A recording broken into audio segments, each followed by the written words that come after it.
Are you serious about your health and fitness, but overwhelmed by the conflicting information and BS all over social media? Welcome to Fit Facts. Brought to you by Brandon Pasquale and Gabriel Erno. With a combined 10 years of training experience, this physical therapist and personal trainer duo bring you the most up-to-date and applicable fitness and lifestyle tips based on the most cutting-edge research, bridged with field experience of what actually works and is sustainable for the long term. Enjoy. Welcome to Fit Facts. My name is Gabe. I'm Brandon. And this is our second intro because Brandon has his son with us today, Doug. I don't know if you can see him under the table, but he just knocked over a bunch of dog food, went crazy, so this is round number 2. But we have a very special episode today because we have Diana on the podcast. Now, Diana is a nutrition coach. She's also been an in-person fitness coach as well for many years, so we have a lot to learn. I'm really excited to dive in because I know you have some unconventional takes on your approaches to nutrition. So without further ado, let's just jump on in. Why don't you introduce yourself? Yeah, so I'm Diana. I've been now online nutrition coaching for, I think, 4 years, but I've been in the fitness and health space for about, I think it's like 7 or 8 years now. Wow. Yeah, we're nearing a decade. Getting there. Which sounds really long when you put it that way. But yeah. And then, so kind of how did you get into nutrition coaching? Obviously, that is your main focus right now. You said you do have some integrative nutrition coaching where you use like blood work and all these things, as well as your kind of anti-macro approach. How did you get into being a nutrition coach? And then we can dive in more into like what your philosophy is exactly. So with nutrition coaching, that came over time with my own journey. So I mean, I was always really interested in nutrition coaching. I would dabble in it like really early on before I really got into the health space because people would ask me for advice. I was the fit friend. Yeah. And so people would be like, hey, how should I eat? And I'd be like, okay, let me give you, advice without knowing what I was doing. And then I got into the health and fitness space. I was a spin teacher. I was a CrossFit coach. Oh, wow. Yeah, I was a spin teacher first, actually. That surprised me. That was my first foray into coaching, was teaching spin classes on the side early in the morning before my corporate job. Is that a tough job? Because I feel like you're doing the spinning while you're shouting, woo, we're going up a hill, and you got to be so energetic. Yes, and people were like, oh, can't you just like cash it in and not really do it? And I was like, no. I was never the type to fake it. I was always the type who was like doing the workout with you, and I would also be screaming my head off. Like I was like the crazy spin coach. I would like have crazy loud music, like super aggressive, and then I'd be screaming. And I would just get in my car at the end and literally drive home in silence because I needed all of your energy had to be expended. I needed to decompress. So spin was one of those things where it was super fun to teach, but that wasn't sustainable. Like I would teach max 3 classes a week and be like, that's all I can do. Wait, 3 classes a week or a day? 3 classes a week. But you're also doing your because, full-time because I was working a full-time job. Okay, that's right, okay. Right, so I'm working a full-time 9 to 5. And then teaching spin classes. Okay. And I would just be like exhausted from spinning. But I was also doing a lot of other stuff. I was running, I got really into CrossFit, and through getting into CrossFit, I was like, wow, this is really cool. So I started coaching in person, again, on the side of my full-time corporate job. And so then when I decided, okay, well, like corporate life's not for me. I did not like the 9 to 5. And I always knew deep down I was not going to be in some 9 to 5 corporate job. Like that was not meant for me. So when I moved out to California, I kind of told my parents, hey, I'm going to quit my corporate job and I'm going to try to go full-time with CrossFit. Nice. And that's what I did. So I ended up working at a CrossFit gym out here. And again, like I've just always been interested in nutrition. So I went and I got certified through Precision Nutrition and I started nutrition coaching. I don't think I really knew what I was like trying to do, but I started my online business and I started with like all of my clients were coming from my CrossFit gym. So that built my business up. And then COVID happened and my business blew up. Were you already fully online with the nutrition aspect, or were you doing it in person before COVID? To a degree. I was mostly online, but there were some blurred boundaries there just because the people that I was getting were from my in-person coaching. So I was running in-person seminars to get clients, and then I was also, I would meet somebody for coffee to do their initial consultation, right? Which now I do everything completely online. So it started semi-in-person, but I was doing all my communications through like email and Zoom, and doing phone calls and stuff. So yes, my goal was always to do online, and that was like what I was trying to get into. But for me, it came a lot from my own experience with nutrition. So I used to track macros because who in CrossFit didn't? But it was really harmful for me, actually. I had a horrendous relationship with food. I had disordered eating for like 10 or so years. Wow. And for me, I like to tell the story of, it's the cashew story, where basically I plated my food, I weighed it all out, and my now husband like reached over and grabbed a single cashew off my plate, and I lost my mind. And I was like yelling at him, like, how could you do that? Like, go get your own food. I distinct amount of food that I'm allowed to eat. You just took food out of my mouth. And I was like, this is all I get. And it was like this trigger in my mind. When I calmed down afterwards, I was like, oh my God, like I am crazy. Like that was such an inappropriate reaction to such a small thing. And I realized like, this is not healthy for me. So through my precision nutrition education, I totally transformed my relationship with food. I completely ditched macros and left it behind. I shoved my food scale like in a cabinet far, far away, and totally revamped everything for myself.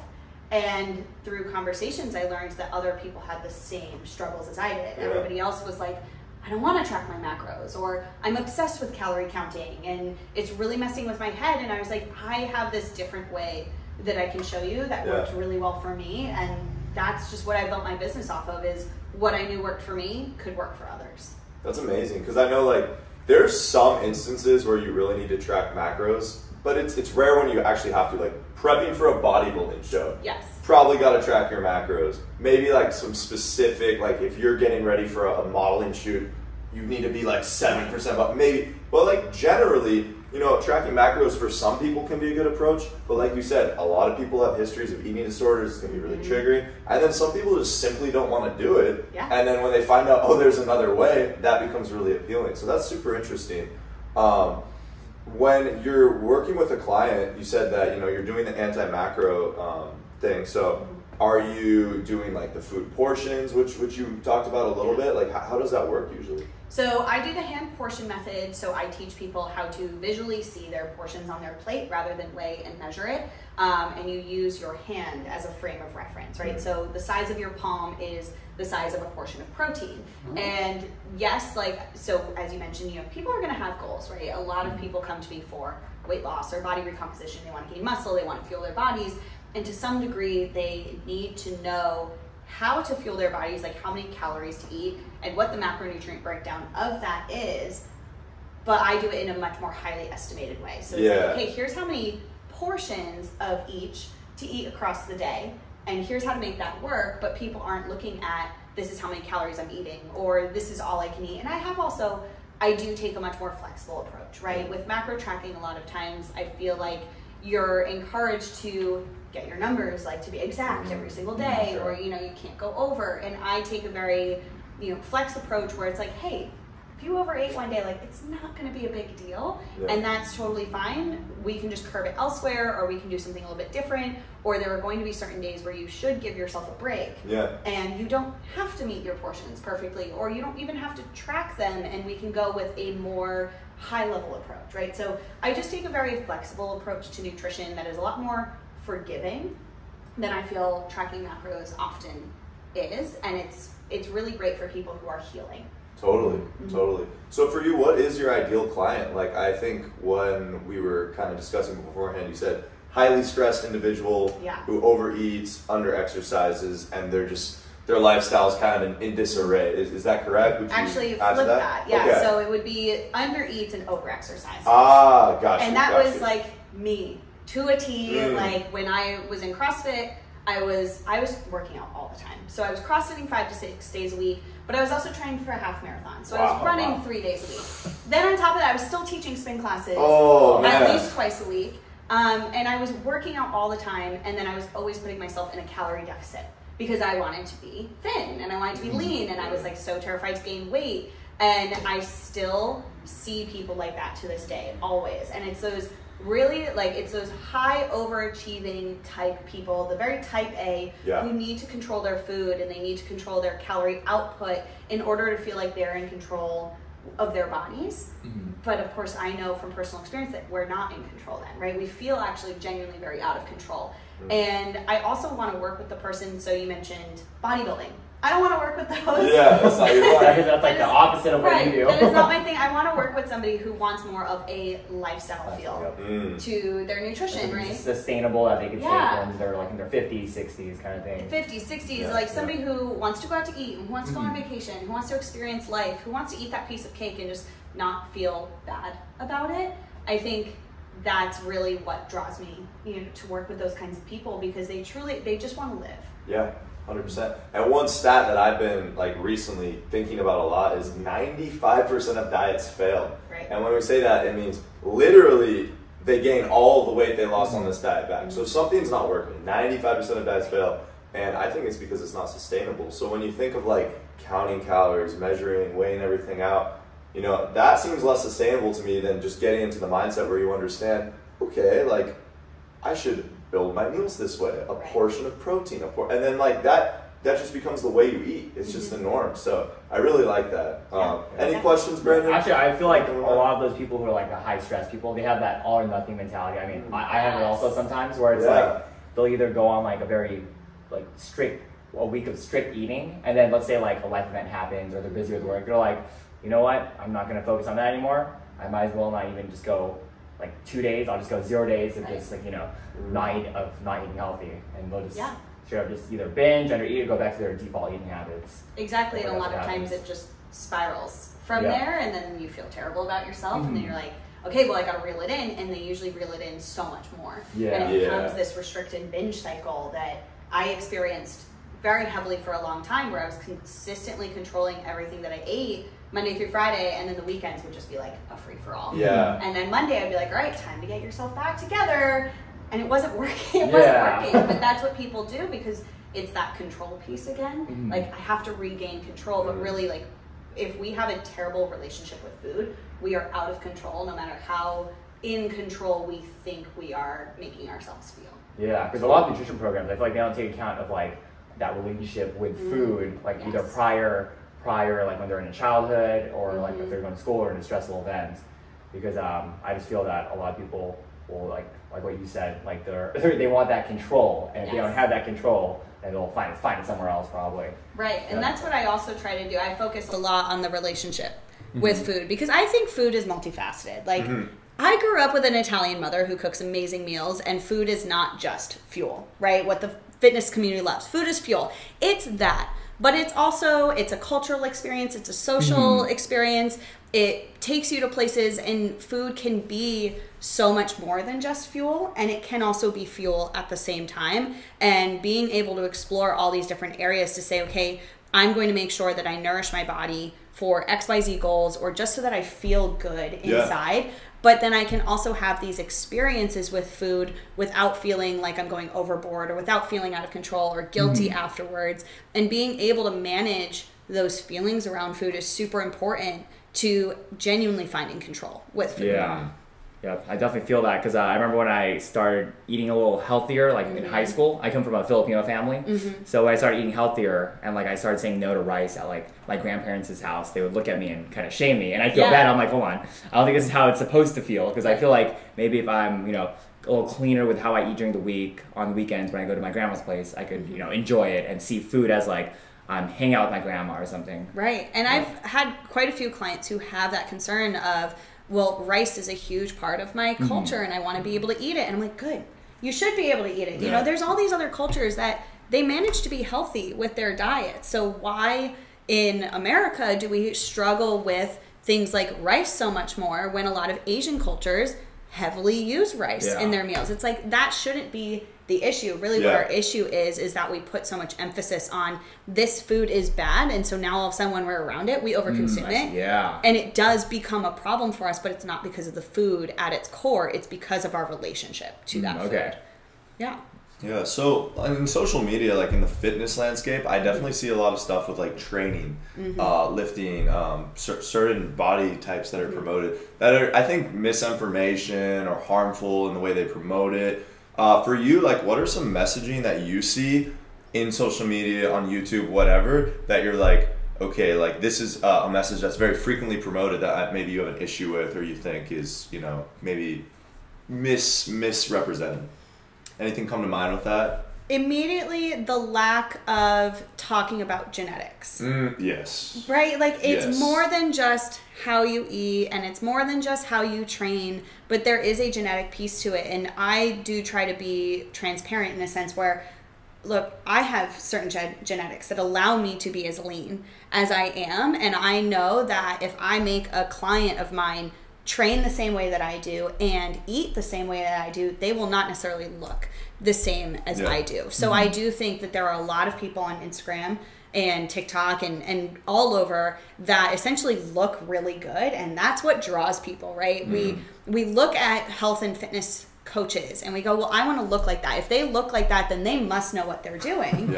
But in a lot of cases, like, that's not true at all, and they just have genetics on their side. I would say that's one. And then the second one is, because social media it's a highlight reel, it's a blip in time, you're not really seeing someone's true journey. And so people are obsessed with 6-week challenges or short-term commitments and going, well, I want to lose this drastic amount of weight in 6 weeks, or I want to do 75 hard and like totally transform my life, right? But when you're looking at these people on social media, you're seeing what they look like now, but you're not seeing the fact that it probably took them years to even get to that. They haven't seen point. The whole journey. Right. And I think we have such a warped sense of how long it's going to take you to achieve XYZ ideal body. And as a result, people keep buying into these short-term fixes because they're like, I just basically want to look like a totally new person in 6 weeks time. And that's not reality.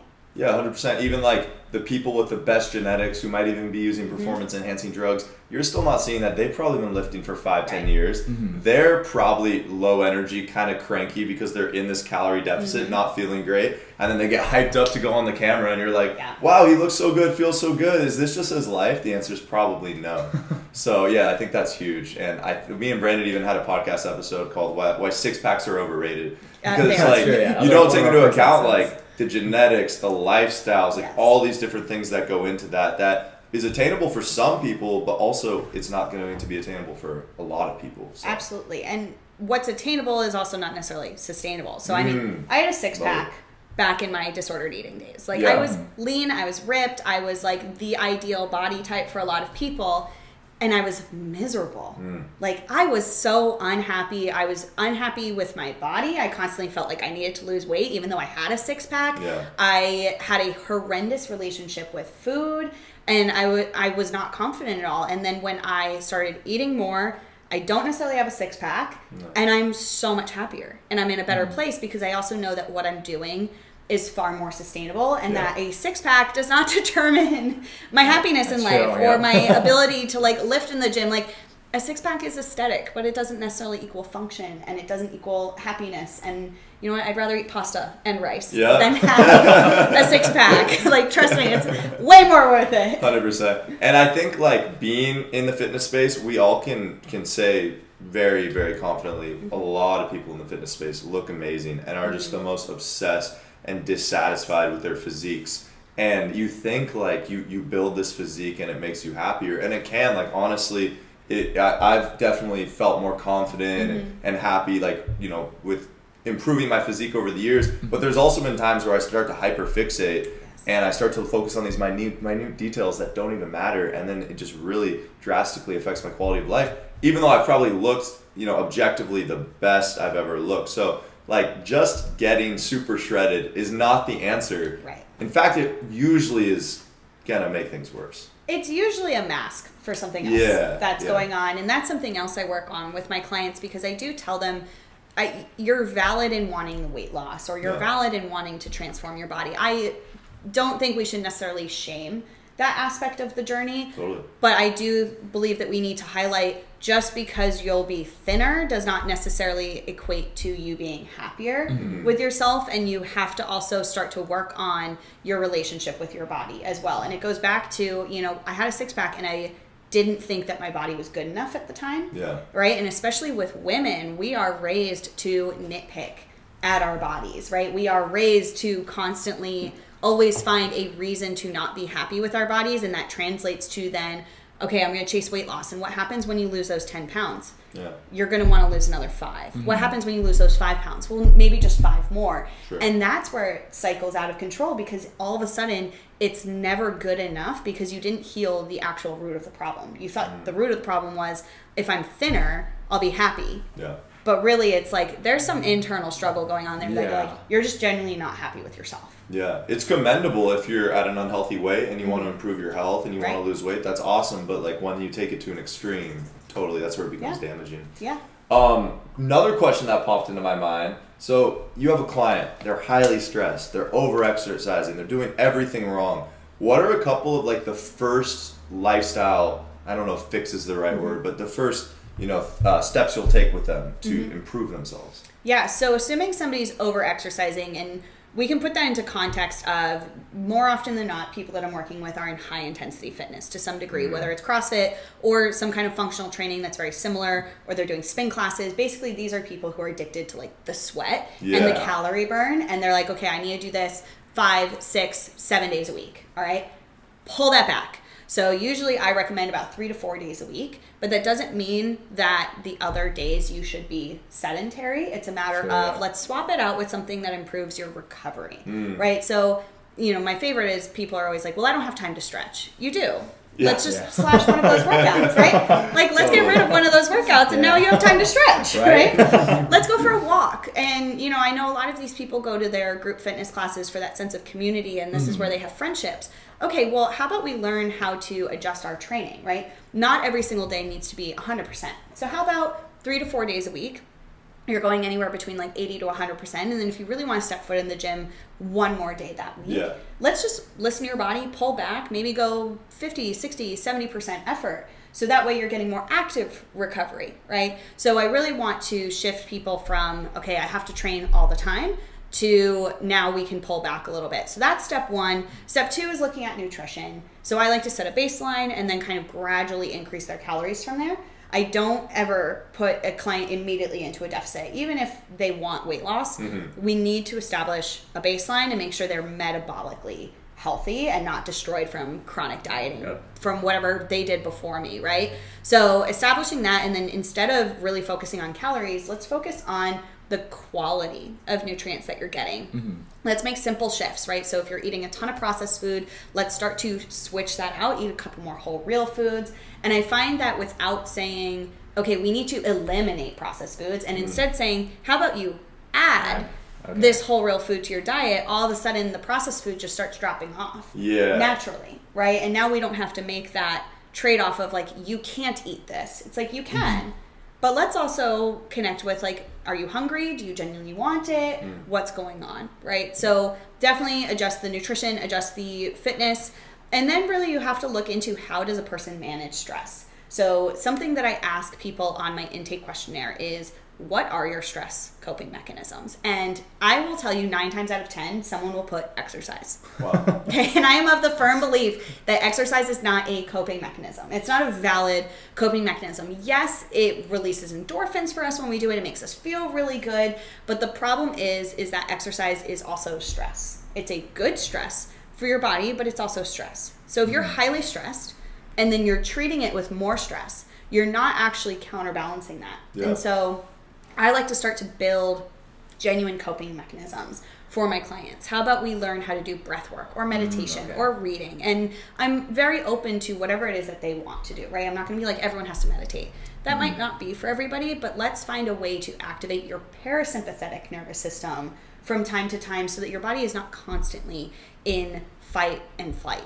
So that's what I would say my top 3 things to tackle with like the highly stressed individual who's overtraining, likely under eating, and just straight up not dealing with their stress appropriately. Totally. That's amazing. And it can honestly be so much harder than it sounds to go into a gym and not give 100% when you're that type of person, because your ego starts to come into play. Well, especially as a guy, like, I don't know, I have an ego and I'll think like, I'm stronger than this, like, you know what, fuck it, I'm just gonna grab the heavier dumbbell, like I start comparing myself and stuff. But it's really powerful once you can go in and you can say, I don't care about any of that. My body is tired, so I'm going to be a little more gentle with my body today. Right. Absolutely. And a lot of my, like, I know what you mean, where like a lot of my patients that come to me, they come from like that group fitness background, like CrossFit, like high performance, you know, former athlete. And then when I tell them, hey, how many times are you going to that group class? They're like, oh, about like 4 to 5 times a week. And if I tell them to dial it down, then they ask me like, oh, what if I just don't go too hard? And they'll be like, okay, fine, I won't go too hard.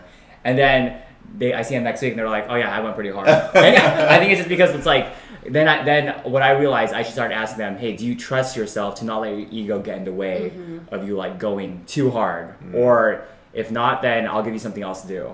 Yeah. Kind of thing, yeah. And that's key, is giving them something else to do. Yeah. Because a lot of people, if you just take away and you don't replace, they don't know how to manage that themselves either, right? So you have to be like, hey, how about you just do like this low intensity workout, you know, and give them that opportunity to just fill that space. Yeah.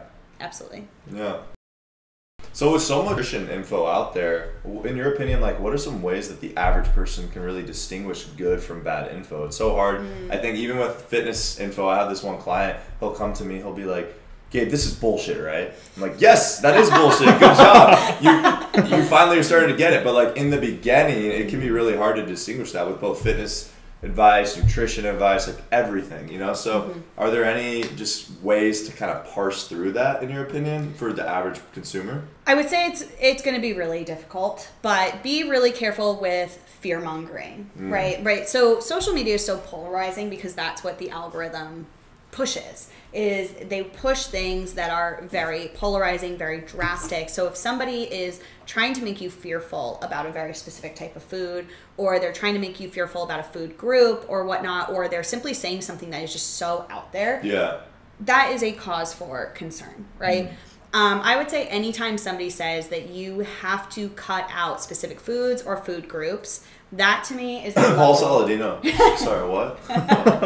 Yeah, and that's a level of extremism that we have accepted in the health and fitness space, because we're like, oh, that's being disciplined. No, it's being disordered, right? It's being really restrictive, and that's exactly what diets do, is they tell you, do this, not that, eat this, not that, but that's why it's not sustainable, right? So look for people who will actually ride in the middle. And I find that you can find a little bit more truth there. So if they're not trying to scare the crap out of you, and they're not trying to be super polarizing, and they're able to actually back up their claims, and that's another tough one. Like, people will back up their claims with science all the time. Yeah. But people are cherry picking what they're backing up with, right? 100%. There are people out there who are taking things from studies and then applying them and not really truly expanding on what those studies truly mean, or whether or not those studies are quality studies, right? And we'll just take it at face value because we're like, oh, well, they presented a study, so it must be fact. And it can be so hard to also fact check yourself. For sure. So I love the fact that your client is going to you and saying, hey, like, what, you know, so it does help to have a trusted person as well to hopefully help you disseminate that. I know not everybody has that, but just try to avoid those extreme takes, I would say. I think that's great. I really like Dr. Lane Norton. I think he's great because one thing he points out all the time is, sure, like a study could have said something, but like there's so many factors. Like, first of all, was it one study said that, and then there's 20 other studies who said the opposite thing, and that study maybe had poor design, or was it made for like a bunch of like 20-year-old white college student males, and then they're like extrapolating that and applying it to like 0 through 100-year-old everyone. Like, there's just so many factors. So I hate it when I see a supplement commercial and they're like, this one study said it increased testosterone by 250%. And it's like, all right, like that doesn't actually mean anything. And is that in a rat? Like, okay, well, what's a rat's level of testosterone? And like, because a lot of times there are studies done on animals, and then they're like, well, then now this obviously associates with like a human, and it's like, no, we're not rats, right? You know? But I agree, like Lane Norton, and then I follow another woman called, I think she goes by Food Science Babe. It's like food.science.babe, And I really appreciate her because she takes that super sciencey take, right? And people right now are saying like, oh, like this chemical that's in your food is super harmful. And she breaks it down to be like, that's not entirely true. Like, or they're not in large amounts in which you should be concerned, right? That's not the harmful level. And I feel like she does a really great job of breaking down those people who are using science to back their claims and make it a lot easier for us to digest and understand, like, okay, there's so much nuance to this that we're not being shown in a 90-second clip. 100%. That's the problem with social media. It's beautiful because we get exposed to so much information, but it always lacks context and nuance. Yes, and we are not getting enough from social. And there's like so much thrown at us that we don't. How are you supposed to disseminate that? You know, I agree. I think it's gotten harder. When I got into health and fitness, I was Googling everything because Instagram was just still pictures with like horrendous filters at the time. It wasn't telling me anything. And now nutrition. I think the trend is now like people are doing like critiques on nutrition advice. Like they'll have someone's nutrition advice play in the background. And then they'll be listening and be like 3, 2, 1. So and I do like that there's more myth busting happening. That's really helpful. And you just have to figure out who you can follow and who you can trust. But I do think that it's increasingly more and more challenging, and AI is about to scare the crap out of me because now a lot of these health and fitness coaches are using ChatGPT to write their captions. And so I found something super interesting that I didn't know about. So somebody had written, they used ChatGPT to write a caption about mindful eating, okay? And they specifically wanted the caption to cite a study. And so GPT did. But then they went looking for the study. So thankfully this person did their homework. Good. The study didn't exist. I was just about to ask. There's no way. ChatGPT fabricated a study.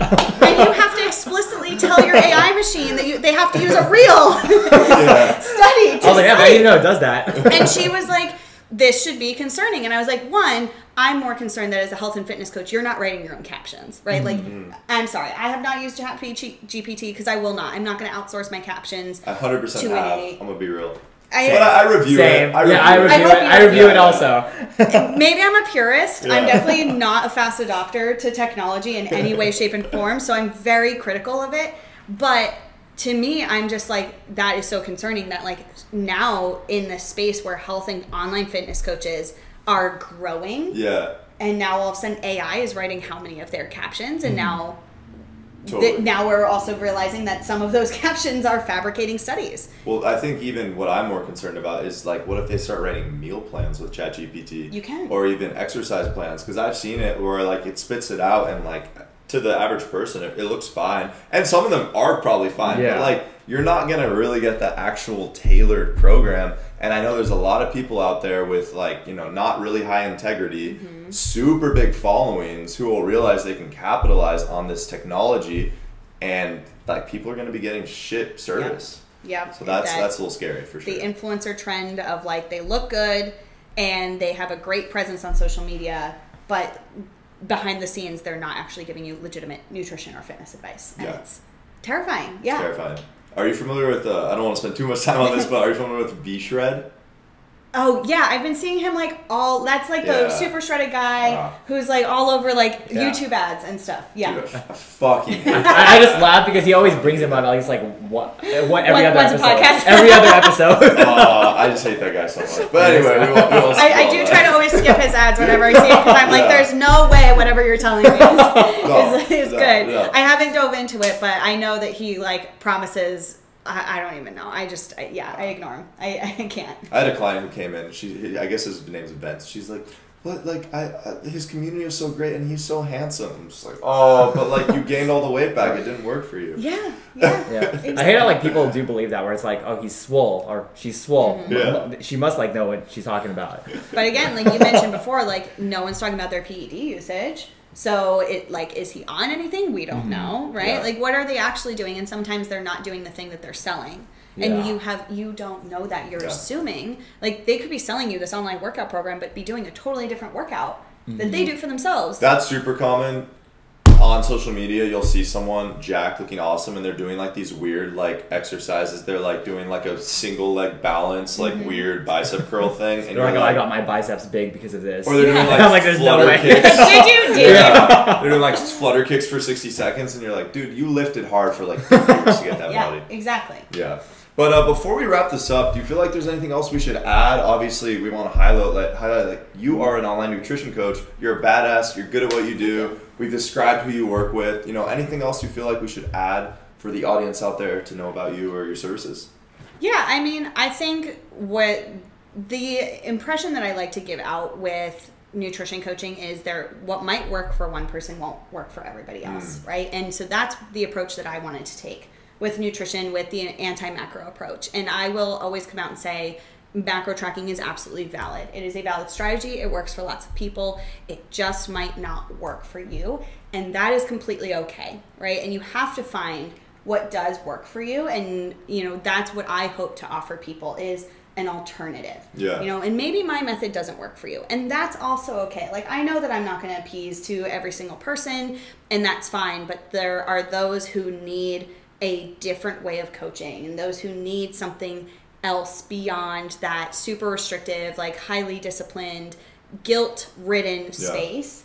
And that's something that I really want to give to people through my coaching. Totally. I know that me and Brandon can definitely relate to times in our lives where we've been in that space. And I'm sure a lot of our viewers can as well. So Thanks so much for coming on. And if you all want to reach out to Diana, her Instagram, email, all that good stuff will be in the description.